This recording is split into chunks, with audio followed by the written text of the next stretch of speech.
အခန်း7ဘာတော်လမဲဤကဲ့သို့ဒါမျိုးဖြင့်ကွက်မြက်ခံရသူဖြစ်ကြောင်းမှတ်ကြောက်တင်ခဲ့သည်ဖိလိပ္ပုနှင့်ဘာတော်လမဲဟုသောတစ်ကျိပ်နှစ်ပါးတို့ကိုရွေးကောက်၍တမန်တော်အမည်ဖြင့်သမုတ်တော်မူ၏ရှင်လုကာခရစ်ဝင်6ငယ်14မှ15ပြီးခဲ့သောအခန်းများတွင်တမန်တော်တို့၏ပေါ်လင်သောအကြောင်းများကိုခေါင်းစဉ်တက်ထားလေးရှိသည်သို့သောဘာတော်လမဲနှင့်ပတ်သက်၍ကခေါင်းစဉ်တက်เสียအကြောင်းမရှိပေဘယ်ကြောင့်ဆိုသောဓမ္မသစ်ကျမ်း၌သူ၏အမည်ကိုတမန်တော်စီးတွင်ဖော်ပြရုံသာဖော်ပြ၍သူ၏အကြောင်းကိုထူးထူးထွေထွေဖော်ပြထားခြင်းမရှိသောကြောင့်ဖြစ်သည်ဘာတော်လမဲနှင့်နာသနေလသည်ပုဂ္ဂိုလ်တူသည်ဖြစ်နိုင်စရာအကြောင်းရှိသည်တို့ရာတွင်ကျွန်ုပ်တို့သည်ထိုကဲ့သို့သောသဘောမပိုက်သေးပဲတယောက်စီအနေဖြင့်စဉ်းစားကြည့်ကြစို့ဘာတော်လမဲ၏အမည်သည်တမန်တော်12ပါး၏အမည်စင်းတွင်ပါရှိသည်ရှင်မသက်ခရစ်ဝင်1အငယ်73ရှင်မာကုခရစ်ဝင်3အငယ်18ရှင်လုကာခရစ်ဝင်6အငယ်14တမန်တော်ဝတ္ထု1အငယ်73ကျွန်ုပ်တို့သည်တမန်တော်များ၏အမည်စင်းကိုဆွေးနွေးကြစဉ်ကဘာတော်လမဲနှင့်နာသနေလသည်တယောက်တည်းဖြစ်၍အမည်နှမျိုးရှိကြောင်းကိုကြိုးကြောင်းဖော်ပြခဲ့ပြီးဖြစ်သည်အချင်းအဖြစ်ပြန်လည်ကြည့်သောဘာတော်လမဲဟုသောပုဂ္ဂိုလ်တူ၏ပထမအမည်မဟုတ်ပေထင်ပေါ်သောဒုတိယအမည်ဖြစ်၍ထိုအမည်သည်ဖခင်ဖြစ်သူ၏အမည်နှင့်ဆက်ဆက်မှုရှိလေသည်ဘာ၏အဓိပ္ပာယ်မှာသားဖြစ်၍ဘာတော်လမဲမှာတော်လမဲဟိသားဟုဆိုလိုသည်ထိုကြောင့်ဘာတော်လမဲ၌ပထမအမည်ရှိရမည်သို့ဖြစ်၍ဘာတော်လမဲနှင့်နာသနေလအနာမည်ကွဲပြားစေကမူဖြစ်တန်ရသည်နှစ်ပထမခရစ်ဝင်3ညတွင်နာသနေလအကြောင်းမဖော်ပြချေသရုတ်ထခရစ်ဝင်ကျမ်း၌ဘာတော်လမဲ၏အကြောင်းကိုမဖော်ပြချေနာသနေလသည်တမန်တော်တစ်ပါးဖြစ်နိုင်စရာအကြောင်းရှိသည်သို့သောအချို့သူများသည်ဤအချက်ကိုတွေးဟမကင်းရှိကြသည်သရုတ်ထခရစ်ဝင်၏ကျမ်းပိုက်20ချက်ဖြစ်သောရှင်ယောဟန်1အငယ်43မှ51နှင့်ရှင်ယောဟန်21အငယ်1တွင်နာသနေလသည်တမန်တော်အစုဝေ၌ပါရှိသည်သူ၏အကြောင်းကိုတမန်တော်တစ်ပါးအနေဖြင့်ဖော်ပြထားသည်ကိုတွေ့ရှိရသည်ဘာတော်လမဲနှင့်နာသနေလအမည်တို့သည်တမန်တော်အဖွဲ့အစည်းစည်းတွင်ပါရှိလျင်ထိုအမည်နှစ်ခုသည်တဦးတစ်ယောက်တည်းကိုရည်ညွှန်းရပေမည်3ပထမခရစ်ဝင်ကျမ်းနှင့်တမန်တော်ဝတ္ထုတွင်ဖိလိပ္ပုနှင့်ဘာတော်လမဲအမည်နှစ်ခုသည်အစဉ်ရှင်တွဲလျက်ရှိကြသည်သူတို့နှစ်ဦးသည်အစဉ်ရင်းနှီးစွာပူးတွဲနေထိုင်သောကြောင့်ဖြစ်ပေမည်သရုတ်ထခရစ်ဝင်ကျမ်း၌ဖိလိပ္ပုသည်နာသနေလကိုခရစ်တော်ထံသို့ခေါ်ဆောင်လာသည်ရှင်ယောဟန်ခရစ်ဝင်1အငယ်45ဖိလိပ္ပုသည်ဘာတော်လမဲနှင့်၎င်းနာသနေလနှင့်၎င်းအလွန်နီးကပ်စွာဆက်သွယ်မှုရှိသည်ကိုတွေ့ရသောကြောင့်ဘာတော်လမဲနှင့်နာသနေလသည်ပုဂ္ဂိုလ်တဦး၏ဖြစ်နိုင်စရာအကြောင်းရှိသည်သို့သောဘာတော်လမဲနှင့်နာသနေလသည်တဦး၏တယောက်တည်းဖြစ်ကြောင်းအထင်ရှားတတ်သည်တာရကပြရန်ခက်ခဲပေသည်ဘယ်ကြောင့်ဆိုသောတမန်ကျမ်းစာ၌ပါရှိသောပုဂ္ဂိုလ်အချို့တို့နှင့်နာသနေလကိုတဦး၏ဖြစ်ကြောင်းပြောဆိုကြသောကြောင့်ဖြစ်ပေသည်မည်သို့ဆိုစေကမူဘာတော်လမဲနှင့်နာသနေလသည်တဦး၏ဖြစ်နိုင်စရာအကြောင်းကိုထင်ရှားစွာပြညွှန်းသည့်အချက်လက်များရှိသည်သို့သောယခုအချိန်၌တဦးစီနေဖြင့်စဉ်းစားကြစို့ဓမ္မသစ်ကျမ်းတွင်ဘာတော်လမဲအကြောင်းမည်သို့မျှဖော်ပြခြင်းမရှိ၍ထိုအကြောင်းကိုဒဏ္ဍာရီနှင့်ရှေ့လူကြီးသူမများ၏စကားမှကျွန်ုပ်တို့လေ့လာကြည့်ရှုရပေလိမ့်မည်ဘာတော်လမဲနှင့်ပတ်သက်၍ဂျာရုံဆိုသောပုဂ္ဂိုလ်၏တွေးဆချက်မှာအလွန်စိတ်ဝင်စားစရာကောင်းပေသည်ဂျာရုံကတမန်တော်12ပါးတွင်ဘာတော်လမဲတဦးထိသာလျှင်ဂုဏ်ကြီးမြင့်သည့်အထက်တန်းလွှာမှမွေးဖွားသူဖြစ်သည်ဟုဆိုလေသည်ဘာတော်လမဲသည်တောမဲထောမိုင်းသို့မဟုတ်တာလမဲထာမိုင်း၏သားဖြစ်ကြောင်းဖော်ပြခဲ့ပြီးဖြစ်သည်ဓမ္မရာဇဝင်ဒုတိယဆောင်3ငယ်3၌ဂေရှုရိရှင်မြင်းမှာတာလမဲဟုဖော်ပြထားသည်ထိုကာလဘုရင်၌မာခဟုသောသမီးတော်တစ်ပါးရှိသည်ထိုသမီးတော်သည်ဒါဝိမင်း၏မိဖုရားတစ်ပါးဖြစ်၍ဘာရှလုံ၏မိခင်ဖြစ်သည်ဘာတော်လမဲသည်ထိုတာလမဲဘုရင်၏အဆက်အနွယ်ဖြစ်သည်ဟုပြောဆိုကြသည်နောက်ဒဏ္ဍာရီတစ်ပုဒ်မှာဘာတော်လမဲအမည်နောက်ပိုင်းစကားလုံးသည်ထောလမီဟုသောအမည်နှင့်ဆက်ဆက်မှုရှိသောကြောင့်ဘာတော်လမဲသည်ထောလမီ၏သားဖြစ်သည်ဟုဆိုကြသည်ထောလမီများသည်အီဂျစ်ပြည်၏ရှင်မြင်းများဖြစ်သောကြောင့်ဘာတော်လမဲသည်အီဂျစ်ရှင်မြင်းများ၏မျိုးနွယ်ဖြစ်သည်ဟုပြောဆို ဆိုကြသည်ဤထင်မြင်ယူဆချက်များမှာဖြစ်နိုင်သည်ဟုမဆိုလိုပါသို့သောတမန်တော်အဖွဲ့အစည်းတွင်နှိမ့်ကြသောတန်ဃာသည်များနှင့်မင်းမျိုးမင်းနွယ်ဖြစ်သူတို့ယင်းနှခင်မင်းစွာပေါင်းတင်းနေထိုင်ကြသည်ဆိုလျှင်ထိုအချက်မှာစိတ်ဝင်စားစရာအလွန်ကောင်းသောအချက်ပင်ဖြစ်လေသည်ဘာသောလမဲနှင့်ပတ်သက်၍ဒဏ္ဍာရီအများပြားရှိသည်ဤဒဏ္ဍာရီများသည်ဘာသောလမဲတရားဟောပြောရာဒေသသုံးဌာနကိုဗဟိုပြု၍ဖြစ်ပေါ်ထွက်လာသည်ဘာသောလမဲသည်အိန္ဒိယပြည်၌တရားဟောပြောခဲ့သည်ဟုအဆိုရှိသည် UCBS နှင့်ဂျာရုံးဆိုသောပုဂ္ဂိုလ် 2 ဦးကဘာသောလမဲသည်အိန္ဒိယပြည်နှင့်ဆက်စပ်မှုရှိကြောင်းကို၎င်းတို့ရေးသားထားသောသာသနာသမိုင်း UCBS The Ecclesiastical History Chapter 5:10-3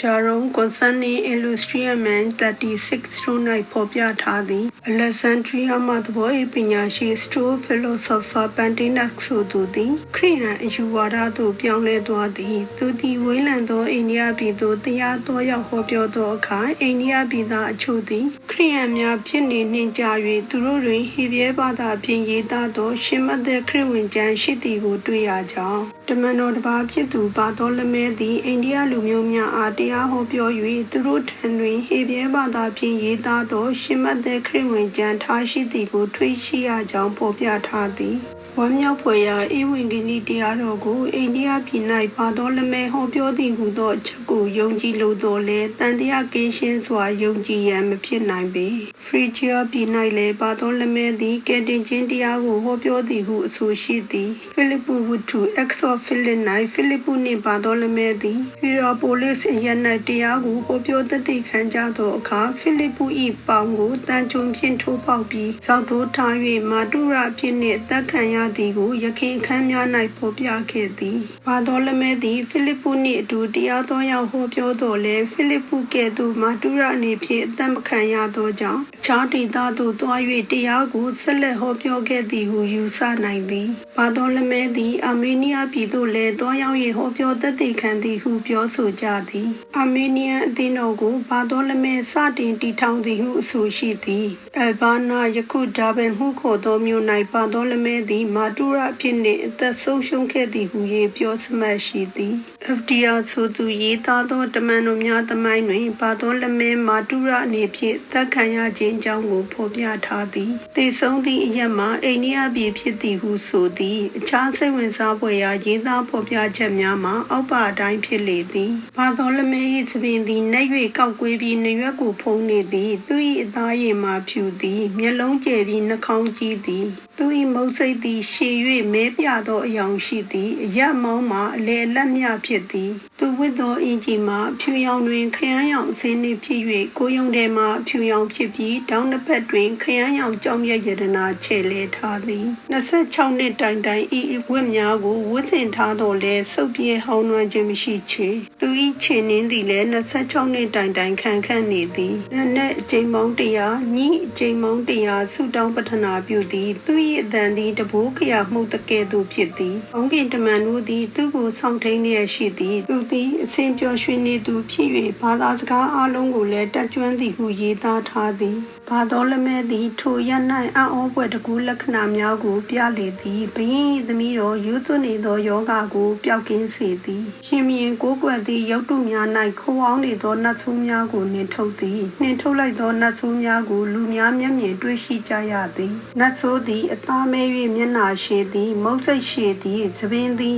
ခြေထောက်အထိရောက်သည်ကြောက်စရာမျက်လုံးများရှိသည်နှာခေါင်းမှမီးများထွက်သည်ဖြူကောင်းကဲ့သို့ချွန်းသောအတောင်များရှိသည်ရှင်မြင်းနှင့်လူများတို့သည်ပြောင်းလဲ၍နှစ်ချင်းမင်္ဂလာခံယူကြသည်သို့တော်လည်းဖျားเจ้าဆောင်မှယဟန်များသည်ဘာသောလမဲကိုရံပက်ပြုကြသည်ထိုယဟန်များသည်ရှင်မြင်းညီဖြစ်သူအစထရာကြီးထံသို့ချီကပ်ကြသည်ရှင်မြင်းညီသည်ဘာသောလမဲကိုဖမ်းဆီးပြီးတင်းပုန်းနှင့်ထုရိုက်သည်ရေပြားကိုဆုတ်ခွာ၍ရေလက်ဝါးကတိုင်ပေါ်တွင်နာကျင်စွာဝေဒနာခံစားရပြီးမှသေဆုံးစေသည်ဘာသောလမဲသည်သခင်ယေရှုအတွက်သက်သေခံကမာတုရအနေဖြင့်ထိုသို့ရက်ဆက်စွာတပ်ဖြတ်ခြင်းခံသွားသည်ဟုဖော်ပြထားသည်တမန်ကျမ်းစာတွင်မပါရှိဘဲပယ်ထားသောဘာသောလမဲအကြောင်းကိုဂျာရုံးဆိုသောပုဂ္ဂိုလ်ကရေးသားဖော်ပြထားသည်မှာသခင်ယေရှုရှင်ပြန်ထမြောက်၍ကောင်းကင်ဘုံသို့မတက်ကြွမီသခင်ယေရှုနှင့်မေတော်မာရိအားဘာသောလမဲမေးမြန်းသည့်မေ ကွန်းလေးရအကြောင်းဖြစ်သည်ဘာတော်လမဲကသခင်ယေရှုအားလက်ဝါးကတိုင်ပေါ်မှာအဘေရက်သို့ကိုရောကြွမြန်းတော်မူပါသနည်းဟုမေးသောအခါ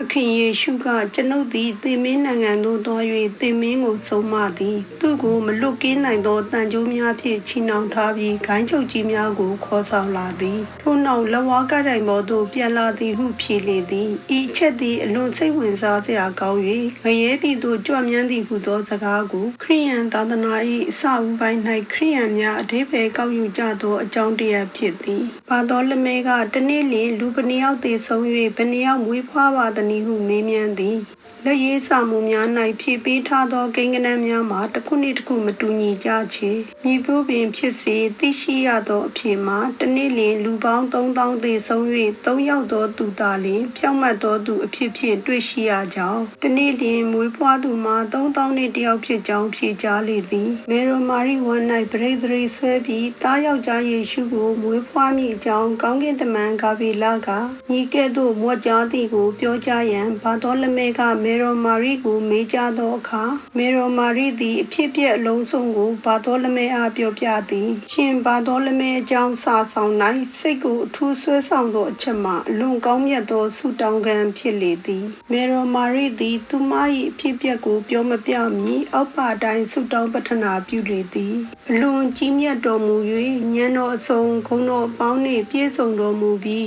ဤစัจ java နာတစ်ခုလုံးကိုဖန်ဆင်းအုပ်စိုးတော်မူသောအရှင်ထာဝရဘုရားသခင်ကိုရိုရှင်ကိုဖော်ပြရန်နှုတ်ဖြင့်မွတ်ဆိုခြင်းကမစွမ်းနိုင်ပါကိုရိုရှင်သည်နှုတ်တော်ဖြင့်မိန့်မြတ်တော်မူခြင်းအပြင်မိုးကောင်းကင်မြေကြီးနှင့်အရာခတ်သိမ်းတို့ကိုဖန်ဆင်းတော်မူပါ၏ရှုပ်ထွေးနေသောအရာများကိုနေသားတကြဖြစ်စေရန်ကိုရိုစီရင်တော်မူပါ၏အလေးနှင့်အမောင်ကိုလည်းခွဲခြား၍ထားရှိပါ၏တနေရာ၌ရေပြင်တနေရာ၌ကုန်းမြေကိုဖန်ဆင်း၍တတ္တဝါအပေါင်းဖြင့်ပြည့်စေတော်မူပါ၏ထိုတတ္တဝါအပေါင်းတို့သည်ကိုရောကိုကြောင်းရွံ့ကြပါ၏ကိုရောသည်တတ္တဝါအပေါင်းတို့အားကျွေးမွေးဆောင်ရှောက်၍သူတို့ဘောကောင်းကြီးမင်္ဂလာချပေးတော်မူသောအရှင်ဖြစ်ပါ၏ဖျားသခင်ဟုဆုတောင်းသည်ငရဲပြည်နှင့်ငရဲမင်းကိုပြသရန်ဘာတော်လမဲကတောင်းပန်သောအခါငရဲမင်းကိုပြ၍ငရဲမင်း၏လေပင်ကိုဘာတော်လမဲခြေဖြင့်နင်းရန်ခွင့်ပေးလေသည်ထိုဖော်ပြချက်၏နောက်ပိုင်း၌တန်ရှင်းသောဝိညာဉ်တော်ကိုပြစ်မှားသည့်အပြစ်၏အ내အဓိပ္ပာယ်ဖွင့်ဆိုထားချက်မှလည်းစိတ်ဝင်စားစရာကောင်းနေသည်